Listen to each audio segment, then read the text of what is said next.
Hi! So, it has been a minute since I last uploaded. Not that you probably know or care. We're gonna be very honest with each other, okay? I was not having the most fun editing things. It started to become like a chore. And I also was getting a little busy with some life things. We're gonna keep it vague.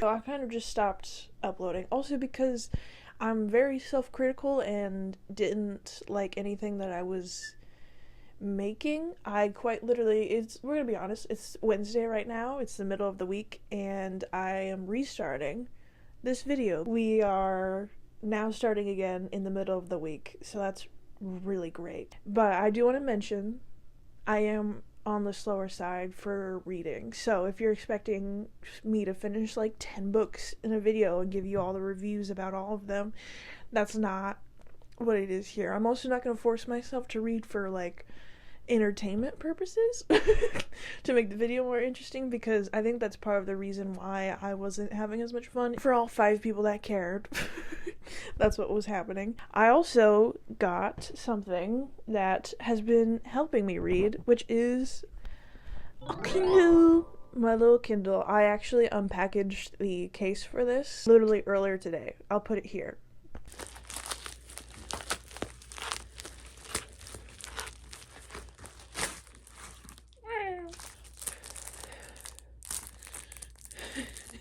I'm so out of breath running up the stairs.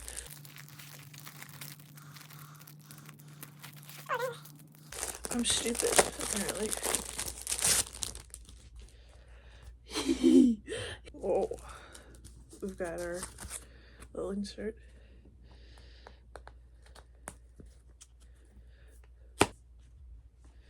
It fits perfectly.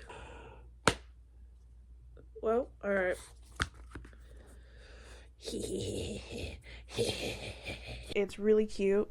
It's like a bunny cat and blue themed. So this has been helping me a lot. I've officially joined the Kindle girlies, thankfully. I am currently reading one of those books that I physically got, and that is Yumi and the Nightmare Painter by Brandon Sanderson, who is like one of my top 5 authors, and I can tell you I'm already having fun with this. Now, like I said, I am restarting this vlog because I hated the previous one. I am on page 160, which is chapter 20.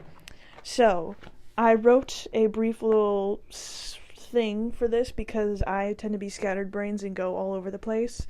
So, Yumi and the Nightmare Painter. Painter isn't his real name. He lives in a world where you can't see the stars because there is a darkness that the nightmares come out of. To get rid of these nightmares, you paint them and they disintegrate.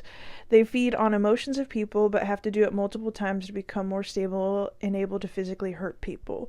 So they come out of the shadows, go back into it, come out of the shadows, go back into it, becoming more and more physical and less like smoke and not as dreamlike. And then you have Yumi, who is a chosen one in her world, because a star passed, or like a asteroid passed the day she was born. She's an artist as well, but she stacks rocks, and those draw spirits that she turns into device for her people, because in her world the ground is hot enough that it boils water immediately on impact. So they wear these like thick clogs, and they're very traditional, very like what you would imagine a very religious dependent culture to be, where they're very dressed and covered. They, pray every day. They don't have frivolous things or emotions, and so she's not very like pampered, or like doesn't show skin that much. She doesn't really know what it's like to be a normal girl, and so that's a really fun exploration that's happening in this book. But another fun thing is that from Painter's planet, even though you can't see the stars, you can see what we believe is Yumi's planet before all of the events that happened, because I didn't remember whether they just spoke in each other's minds or if they body swapped, which they kind of do. So a spirit talked to Yumi before Painter showed up, and so Yumi basically becomes this like spirit that on her planet she becomes this ghost form of herself, but everybody around her sees her, even though it's Painter in her body. And then on Painter's planet, everybody sees Yumi, but she's technically in Painter's body, even though it looks like Yumi. And they also, fun little things to add to a little romance is that they can't be too far apart from each other, otherwise they get pulled closer. And they're also kind of discovering and teaching each other, like, how to do art in each of their worlds, because with Yumi it's very, like, practical and math-based and not very freedom given and, like, emotional expression that it is in Painter's world, because that's typically what art is. But yes, I am almost halfway through this book now, and I am having a good amount of fun, okay? I will say it and say it again. Brandon Sanderson knows how to write characters, and I am a character girly through and through. Alright, and I also am very interested in, because there's in Painter's world, there is this nightmare that he saw before he got transported to Yumi's planet and, like, got put in her body, even though Yumi's still there.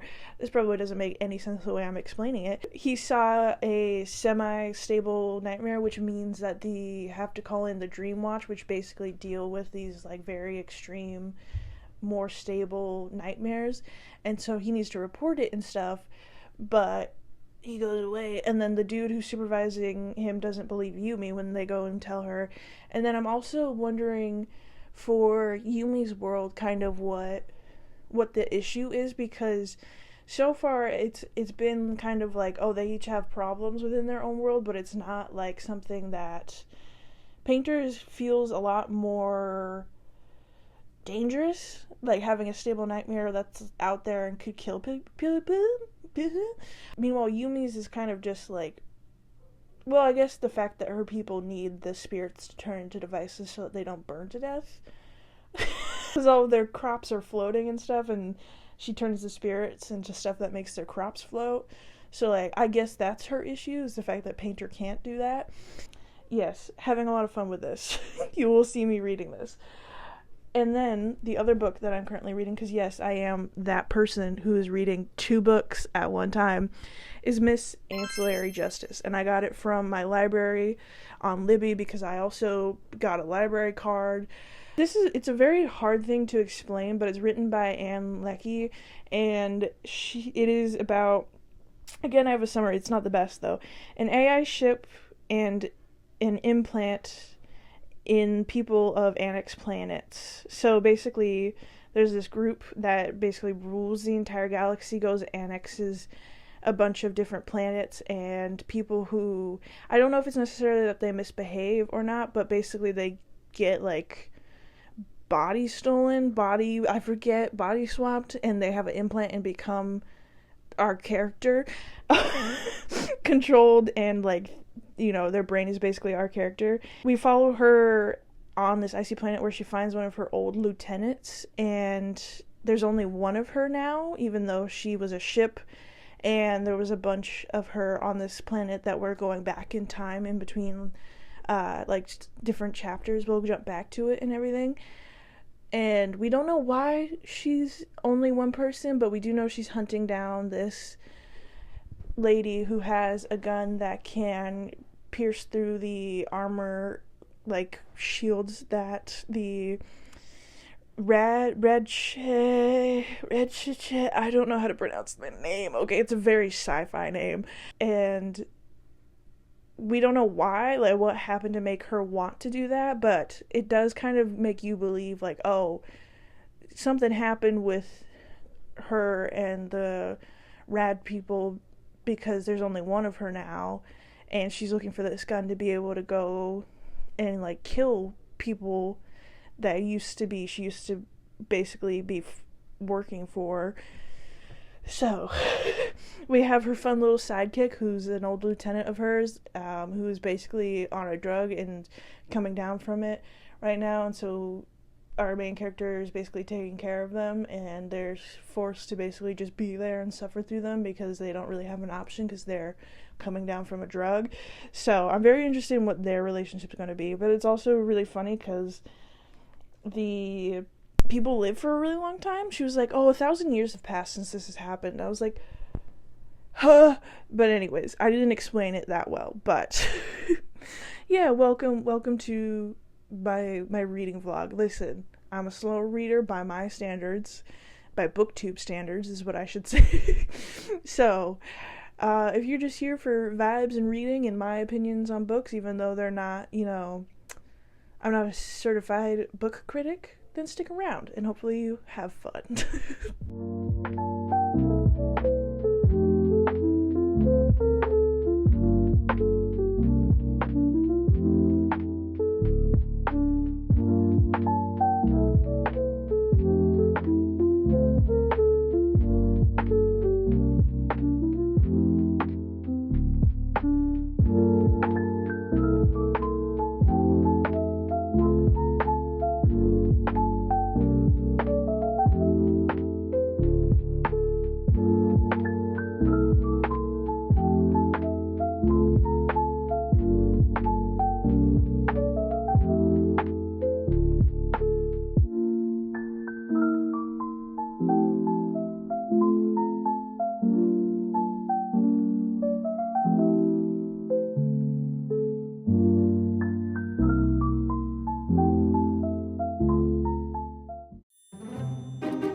Alright, so I have some reading updates. Now, did I literally at the beginning of this video say, oh, I'm a very slow reader? Also, my dog is here. You wanna say hi?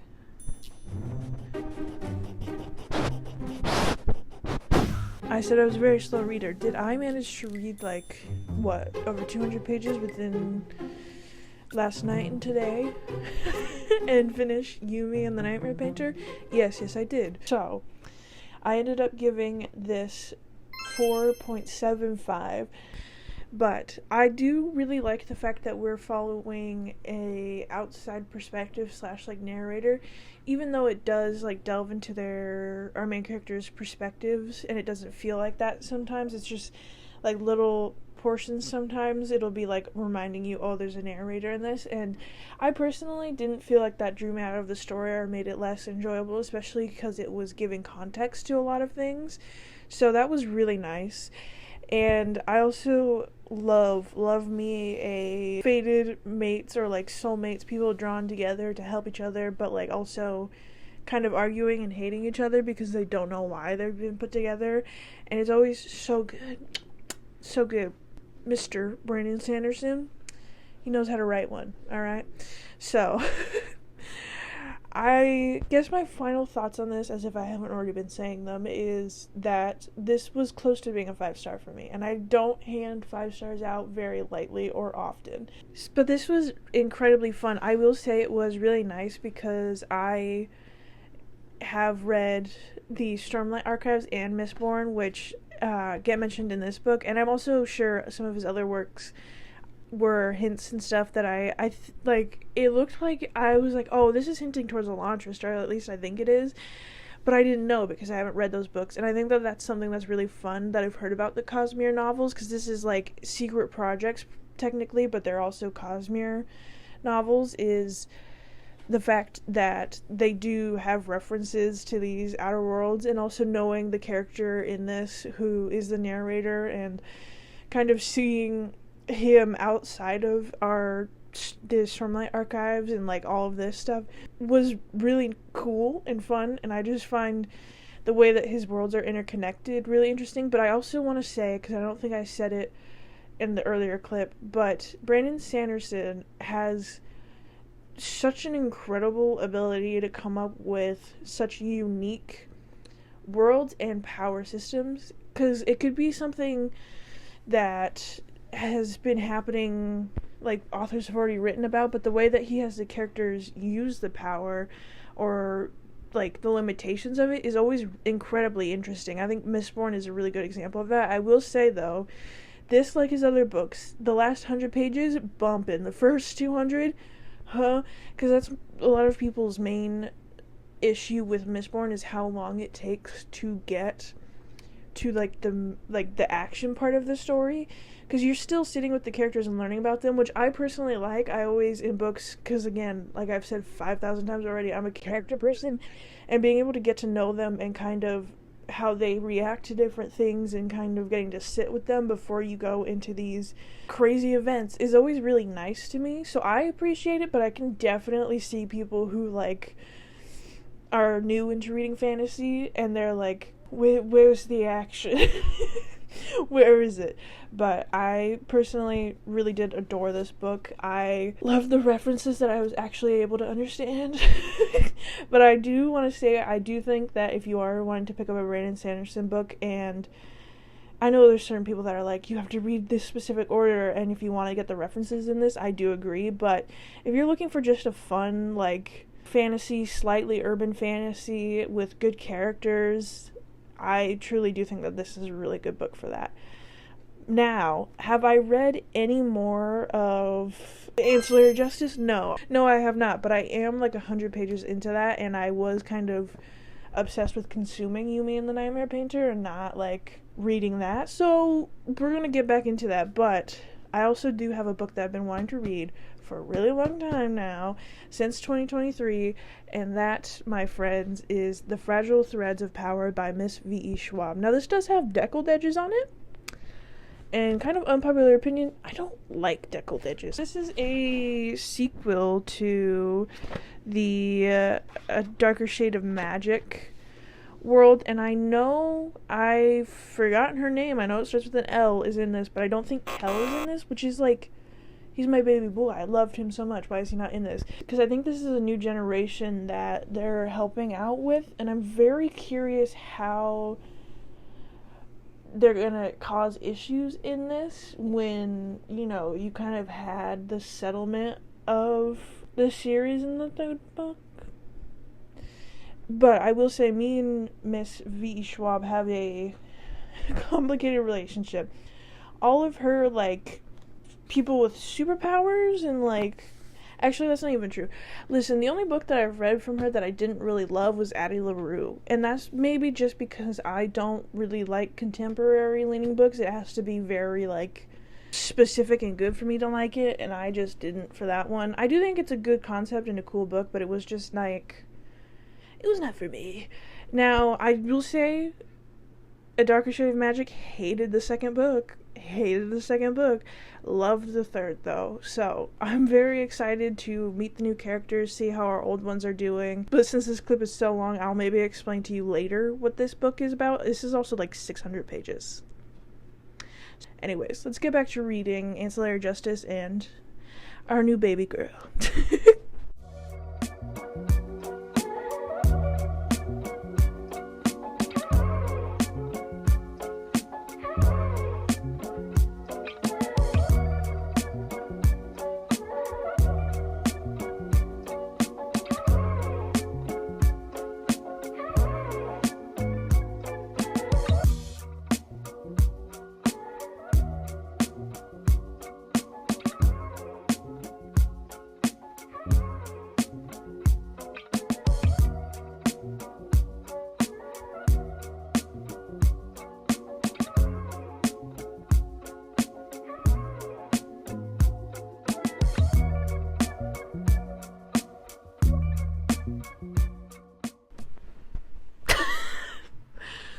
So it's been a couple days since I last updated you, and this vlog is already bad, but I know that this lighting is bad, but we're gonna be honest, it's like 10 p.m. at night.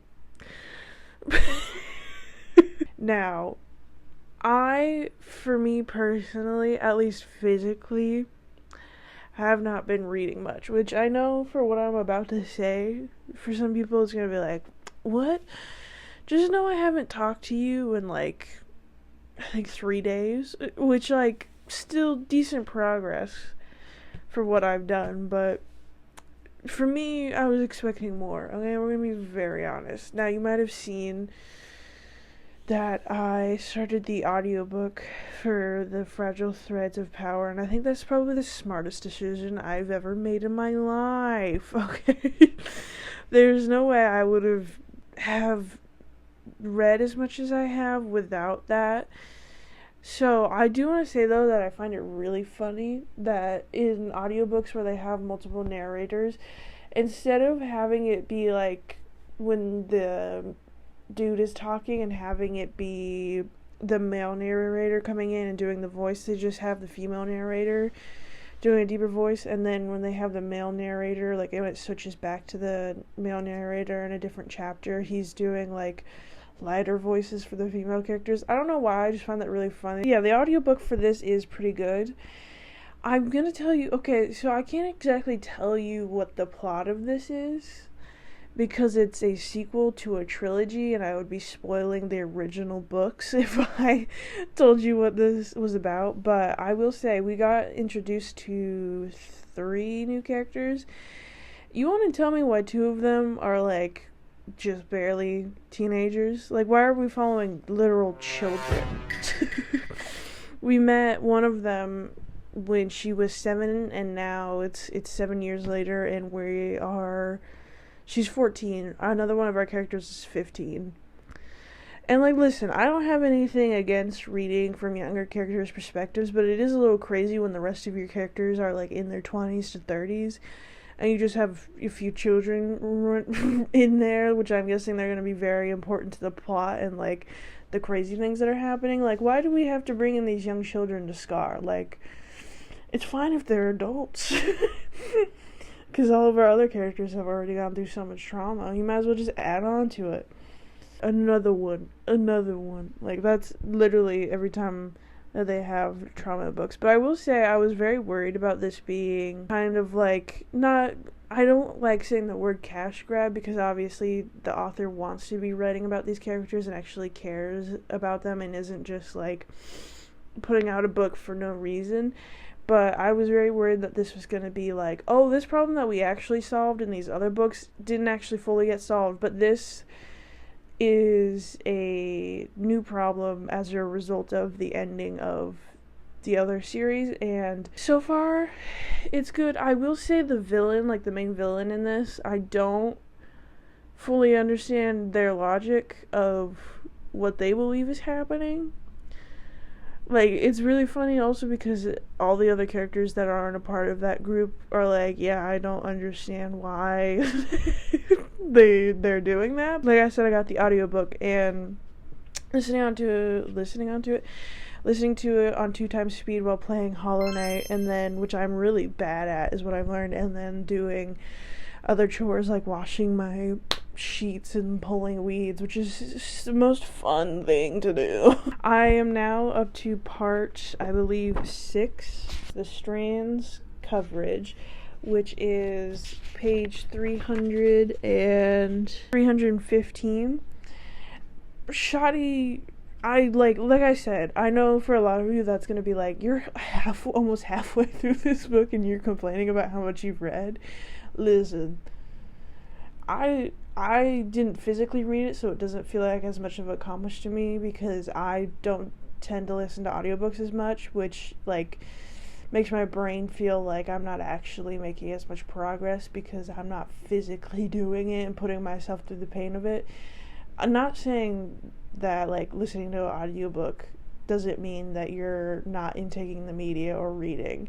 That's not what I'm saying. Just for me personally, I'm like, you're not reading, you're not doing anything. But yes, almost halfway through this book. I'm obviously probably not going to finish it because I still have another whole half of this book, and it's not even like, oh, 200 pages more. No, it's like 300, over 300 something pages left, so she's gonna be finished up in probably another vlog, but I am enjoying the audiobook for that, which is good because I was very nervous that I was gonna hate the audiobook. But I also have an update on Ancillary Justice, which I will say, I think it's just because of me being tired and somewhat in a slump, it has been very slow going for me. It's not that I'm not enjoying it, it's just I think it's a lot more political and plot forward than it is character forward, and I don't know what it is about sci-fi, but I really do love having a strong character within that. Not saying that ours isn't, but you don't really understand the character or their motivations until, like, I would say not even halfway through. It's even a little bit more than halfway through that you fully start to see the picture of why they're doing this, who they are, what happened to them. And, like, for me, I definitely need that to have an understanding and then also to form a connection that way to the character. And this does have action in it, but it's definitely a lot more slower, and because we're flipping between now and the past, and also because we know that there's more books in it, it's not as, I wouldn't say necessarily thrilling, but it doesn't feel as much like it has as much stakes as other books. But I will say the world and politics and the whole system is incredibly interesting, and even what our main character as an ancillary is also incredibly interesting. But I got up to page 300, which I am 69% of the way through, which means I have like 84, 86-ish pages left. So that is a good feeling. Did it take me like 3 days just to read 100 pages of it? Yes, it did, but this one's definitely a lot more plot heavy, like I said, so it definitely was a little bit more slow going to me. And it's not that I'm not having fun with it, it's just for some reason I'm not like wanting to pick it up at right as I put it down. But hopefully the next time I talk to you, I will be finished with this. But I also did get Wake Up and Close Your Eyes. Is it Wake Up and Open Your Eyes or Wake Up and Close Your Eyes from my Libby app? But that is it's a horror, I guess. I don't know how to even describe it, and my brain is currently mush, but I haven't started reading that yet because I want to finish Ancillary Justice before I start that. But that book, I have had it on hold for a good minute, and it was really interesting to me. It was a horror recommendation from, oh no, I've forgotten her name because my brain is mush. It sounds really good. I think it talks about modern day politics and the kind of ignorance or blindside eye that we give certain things. I'm not going to be able to describe it well right now, but hopefully the next time that I talk to you, I will be closing out this vlog.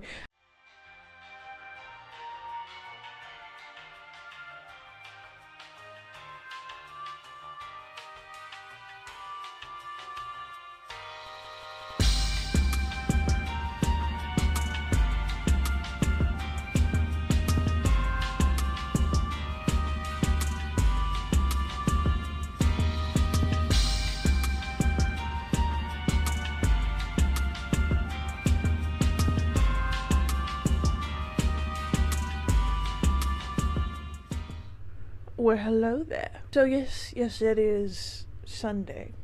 And did I finish Ancillary Justice only yesterday? When I last updated you, it was probably like Thursday. Yes, I did. First things first, Ancillary Justice by Lecke, I ended up giving 3.75.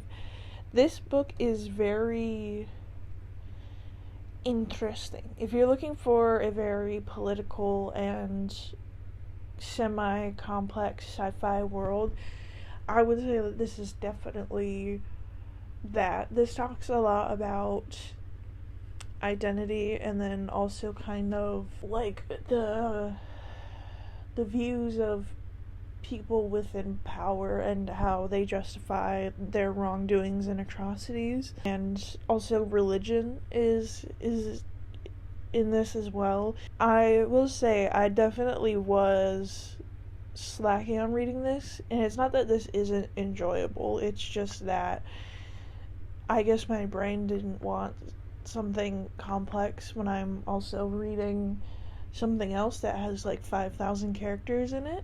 Granted, I did start Ancillary Justice while reading Yumi and the Nightmare Painter, so, like, maybe don't take that comment as seriously, but I did still really have fun. I think I will read the second book. I do kind of dislike the ending in this, of the whole trope of, like, fade to black and then you come back and things are different. Hopefully that's not a spoiler, but I don't really like that trope just because I would prefer to see them dealing with it and, like, going through the motions of it. Although I do understand that this is already, like, 300, almost 400 pages, and she maybe didn't want to prolong it by sitting there and discussing all of the political and basically everything that was happening at the end of this book, craziness that was happening. But I'm very interested to see where this goes, because we're kind of left on a very, like, confusing, like, path for this. But I will say she left a very big opening for the next 2 books. Like, genuinely, with the path that we're going, this could be like a 4-book series. Like, I'm not even joking with the amount of stuff that's left to resolve in this. So I do very much appreciate that. And if you're also looking for complex characters, this is very much the book for that. I got the book Wake Up and Open Your Eyes by McLead Chapman. So, that was blurbed by Jordan Peele? Okay. Men supporting men. This is a horror novel that talks about the kind of split and conservative views of America and the entrancement of technology with political stuff. I don't know. Basically, there's this disease where these people it's like demonic possession, watching these channels and then attacking their loved ones. And from the synopsis that I know, it's our main character and I think his nephew are, like, trying to get back to Boston while possibly being hunted down by the mobs of possessed people. So that'll be interesting. Now, have I listened to any more of the Fragile Threads of Power? No. But am I incredibly close to being halfway through this? Yes, I am. So, those 2 books, which I'm hoping I do another reading vlog, you'll probably see it in that. But this is where I'm going to leave you. Finished 2 books, Yumi and the Nightmare Painter and Ancillary Justice. Got almost halfway through the Fragile Threads of Power and am now starting another book. So, hopefully you found this semi-entertaining. Sorry for the horrible lighting in some clips and the try-hard of being aesthetic, but yeah, thank you so much for watching, like, genuinely. And I did have fun making this, and hopefully I'll have fun editing this, even though future me is probably suffering by the end of this because of how much I talk. Yeah, these books were really fun. I've been having a good time reading recently, which is odd, but I've also been, as you can probably see, I've been reading a lot more horror books, and I've just been having fun stepping out of my comfort zone recently. Like, subscribe, leave a comment. Thank you for watching. This is the most cringe outro ever. Anyways, bye-bye. Thank you.